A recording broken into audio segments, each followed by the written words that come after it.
everyone! Welcome back to my channel. Wait.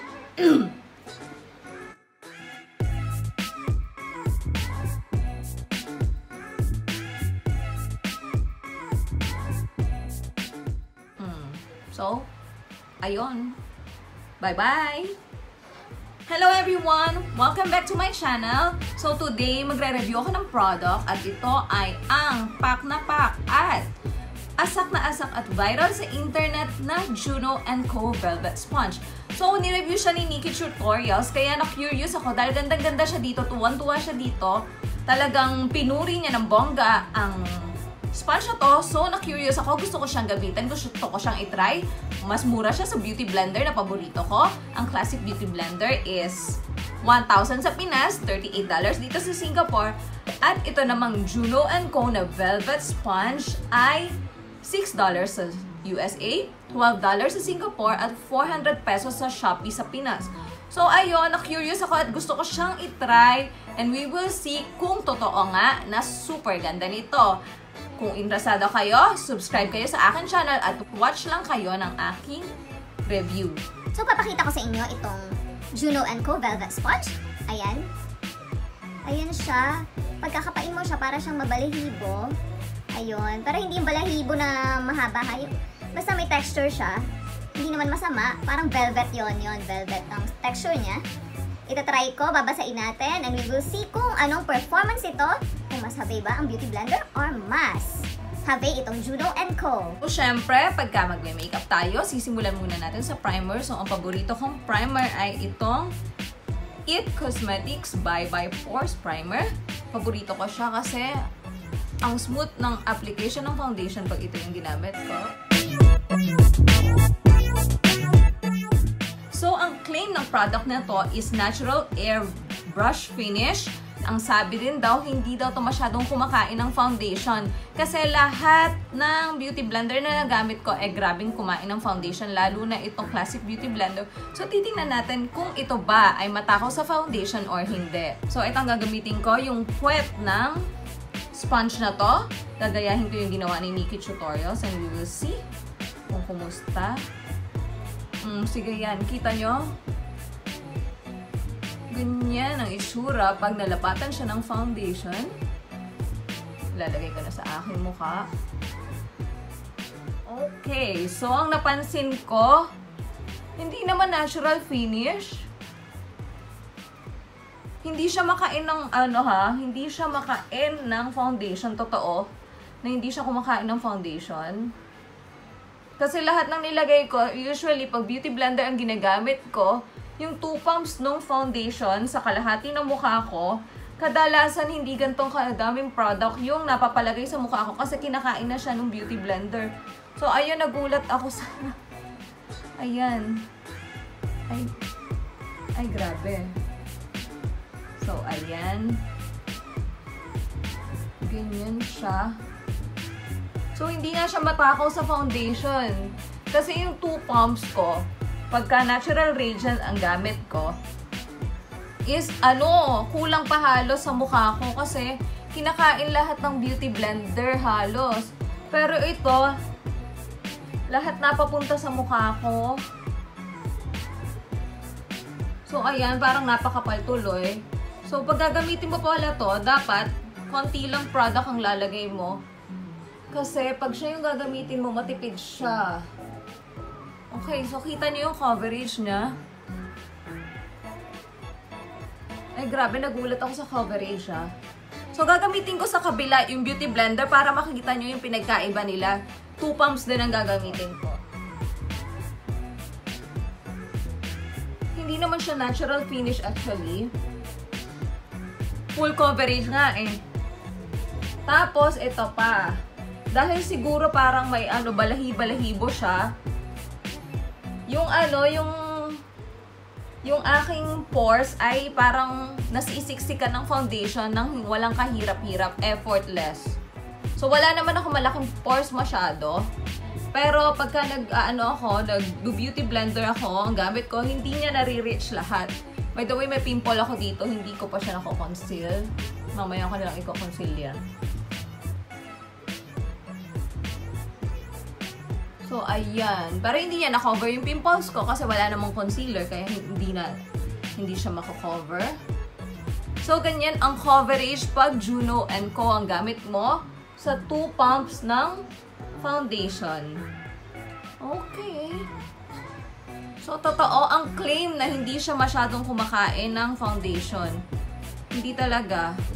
So, ayan, kita nyo. Kasi pagka sa beauty blender, yung foundation talagang pumapasok sa loob. Ito hindi gaano, oh. Ayan, oh. So, ngayon naman, gagamitin natin tong beauty blender ko. Ayan, ito ang paborito ko talaga kasi super soft at saka ang ganda ng finish. So, maglalagay ako ng 2 pumps ng foundation katulad ng ginawa ko dun kanina sa velvet sponge. And then, i-apply natin sa aking face. So, kita nyo, kinain na niya halos lahat ng 2 pumps. Ayan. And then, i-apply ko na ngayon sa face ko.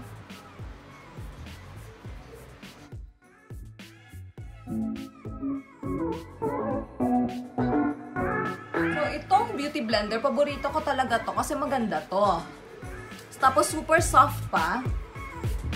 Wala akong masabi dito, kundi masyado lang matakaw sa foundation. Ayan, kita nyo, yung pinagkaiba nila. Pareho sila ng amount ng foundation na nilagay ko. Pero kita nyo yung coverage.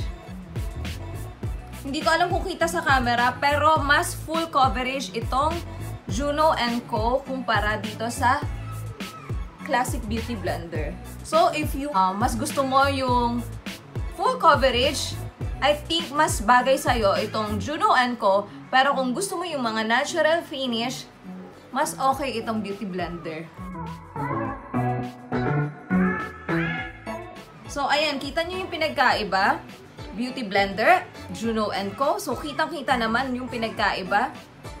Okay din naman yung Juno & Co. sa totoo lang. So, ito, i-conceal ko pa tong pimples ko. Ay, nako, inis na inis ako dito sa pimples ko. Ang tagal umalis. Nag-iisa-isa, pero makapalang mukha. Hindi siya welcome dito sa mukha ko. Pero talagang ayaw lumayas. Ang hirap palayasin. Kung ano na ang ginawa ko, hindi pa rin naalis. My goodness. Ayan. So, kita nyo na yung difference ng Beauty Blender at saka ng Juno & Co. So, ayan. Mas full coverage itong Juno & Co. Kasi pareho lang ng amount of product ang nilagay ko and mas full coverage dito sa part na to kumpara dito. So, ayan, papakita ko sa inyo kung anong coverage ng Juno & Co. at saka yung Beauty Blender. So, pakikita ko sa inyo, ayan, pag Juno & Co. ganyan. Pag Beauty Blender, ganito. So, pag Beauty Blender, more on natural finish siya kasi pinagkakainan niya yung foundation. So, matakaw talaga siya sa foundation. At pag Juno & Co., pag hindi mo type ang full coverage, kailangan konting foundation lang. So, makakatipid ka pala talaga sa foundation pag gamit mo ang Juno & Co. Kasi sobrang full coverage na dahil hindi niya kinakain, hindi niya nilalafang ang foundation mo. So, you're good to go. Kung mabarat ka, pwede to sa'yo. Papakita ko sa inyo kung ganong kadami ang kinain ng Beauty Blender at ng Juno & Co. na foundation. So, ganito lang sa Juno & Co. So, dito lang siya napapunta. Dun kung saan ko lang siya inilagay kanina, dun lang siya meron, oh. Ayun, oh. So, ito namang Beauty Blender, kita nyo. Ayan. Talagang ang daming foundation na pumasok sa loob niya. So, totoo talaga yung claim na matipid siya sa foundation. Next naman is titingnan natin ang performance niya sa concealer. So, sige, maglalagay ako ng concealer. Same amount sa right, same amount sa left. So, titingnan natin kung kumusta ang performance niya sa concealer. So, sa concealer, huwag kayong galit na galit. Huwag sobrang dami. Ganyan lang. And then, i-blend na natin ng Juno & Co. itong right. So, itong gagamitin kong part na to.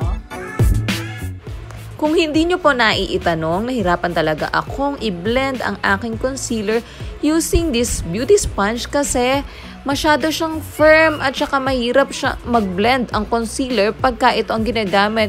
Hindi katulad ng beauty blender na sobrang dali lang na i-bounce sa mukha at madaling mag-blend ang concealer. Ito, hindi kagandahan, nahirapan ako, my goodness. So, pag ginagamit mo siya sa under eye, actually, ramdam na ramdam ko yung velvet texture niya. Ayan. So, papakita ko naman sa inyo ang Beauty Blender. Sa totoo lang, mas madaling gamitin ang Beauty Blender sa under eye compared dito sa Juno & Co. Mas gusto ko ang Beauty Blender when it comes to under eye na concealer. Okay, so actually, pag sa under eye mo siya gagamitin, mas madaling gamitin itong Beauty Blender kaysa dito sa Juno & Co. Kasi itong Juno & Co medyo firm siya. So, itong Beauty Blender ay super soft siya. So, mas maganda siyang gamitin sa under eye. At saka, mas gusto ko yung finish ng Beauty Blender sa under eye kumpara dito sa Juno & Co. Kasi, yung velvet niya, para bang bumakat dun sa nagmark dun sa concealer. Yun yung napansin ko. Itong Beauty Blender, sobrang smooth ng finish ng concealer. Kaya, mas gusto kang Beauty Blender kumpara dito sa Juno & Co. So, ayan. Papakita ko sa inyo ang finish ng under eye ng Juno & Co. kumpara sa Beauty Blender. Ayan. Pakita ko sa inyo, ang close-up.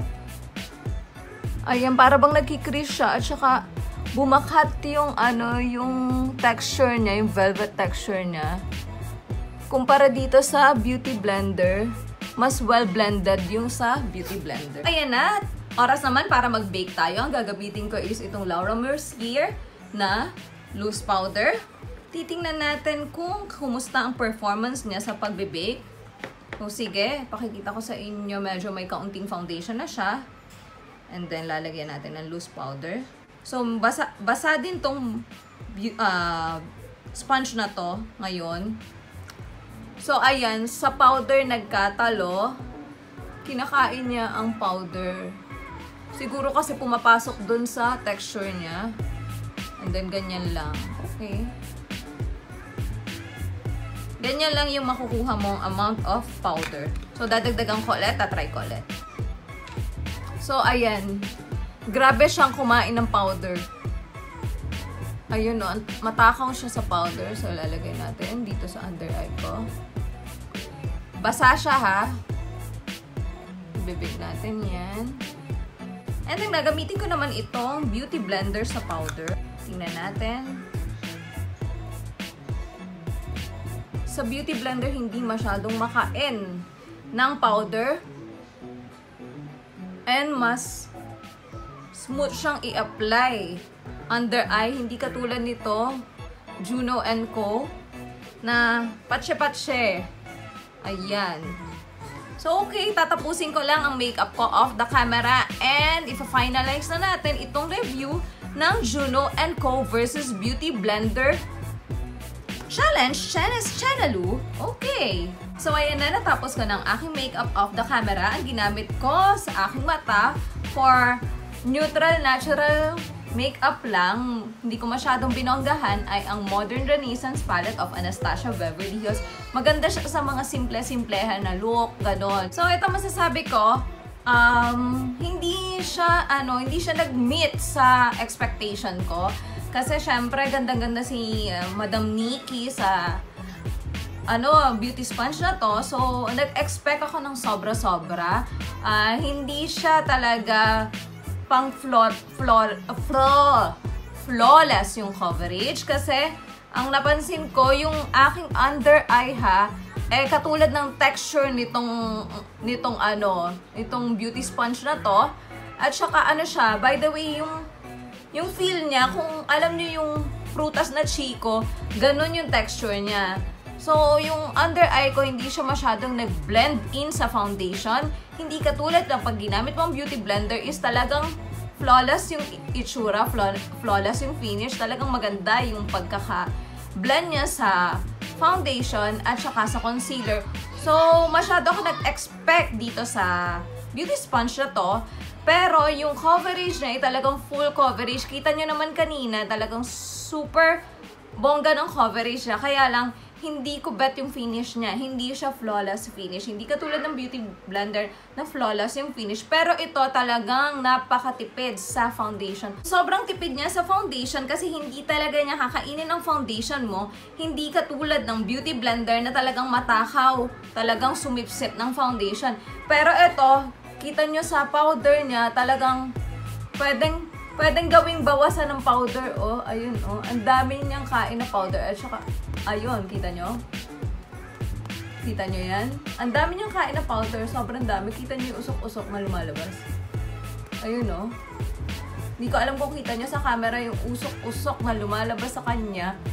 Pero napakadaming kain niya sa powder. As in, ang takaw niya sa powder. Ayun, oh. Pero sa foundation, talagang matipid siya. Pero hindi siya magandang pang blend sa concealer at foundation. Hindi ko nagustuhan dahil mas maganda yung finish ng Beauty Blender. So, kung ako ang tatanungin, syempre mas gusto ko yung Beauty Blender pero hindi naman siya masama. Hindi na siya masama. Lalo sa presyo niya, okay lang naman siya. Pero hindi siya katulad ng pagkaka-describe ni Madam Nikki. Hindi siya sobrang ganda. Hindi tulad ng talagang gandang-ganda siya. As in, sobrang gandang-ganda siya dito. Beauty sponge siya to, pero ako, sakto lang siya para sa akin. So, yon ang review ko sa kanya is sakto lang siya. Hindi siya pang natural finish, pang full coverage siya.